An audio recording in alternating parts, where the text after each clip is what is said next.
What happened when your family only loved your child? When she was perfect? I, 33F, have a daughter, Lily. She's 10. Soft voice, always polite, the kind of kid that gets called such a joy at every family gathering, especially by her grandmother, my ex's mom. I'm not with her father anymore, but his side of the family stayed close. They'd call Lily every week, send her little gifts, take her out for girls' day with her cousins. It felt sweet, like they were trying to stay connected for her. But I noticed something early on. They didn't just love Lily. They loved Lily when she was perfect. They bragged when she danced in recitals, posted her paintings on Facebook, told everyone she spoke like a little lady.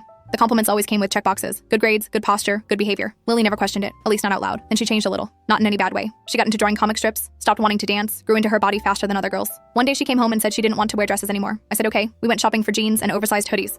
She smiled the whole afternoon. A week later, we visited her grandma's house. Lily was wearing jeans and a ponytail. Her grandma looked her up and down and said, "You used to be so elegant. What happened to my graceful Lily?" Lily froze, smiled, said nothing.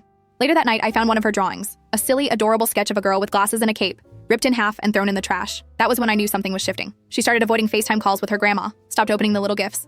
When I asked why, she said, "They only like me when I'm being good." I asked, "Aren't you always good?" She shook her head. "Number just when I act like how they want."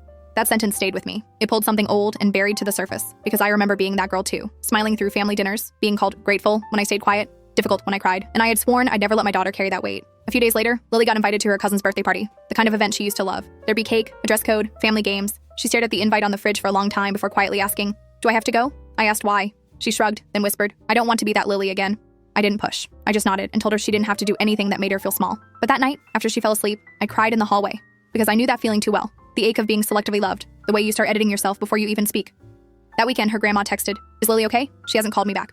I replied, "She's okay, just taking a break from expectations." She didn't answer. 2 weeks passed. Then a card arrived in the mail from Grandma. On the front was a pink ballerina. Inside, in looping cursive, "We miss our little star. Come back to us soon." Lily read it in silence. Then she folded it once, carefully, and placed it in a drawer. She didn't throw it away. But she didn't respond either. That night, she curled up next to me on the couch and asked, "Do you still love me if I don't want to dance ever again?"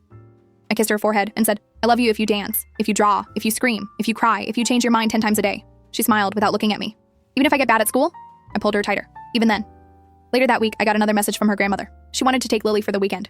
Just the two of us, some bonding time. I said no. She called me, asked why. I said, because my daughter doesn't need bonding with people who only show up for the version of her they've approved. She said I was being dramatic, that I was projecting, that Lily would regret missing out, maybe, but I'd rather raise a girl who's safe in being herself than one who's loved for performing. When Lily asked why we weren't going to Grandma's, I told her gently, because we don't visit people who only love parts of you. She didn't say anything. She just leaned her head on my shoulder and fell asleep. That night, for the first time in months, she didn't sleep with the lights on.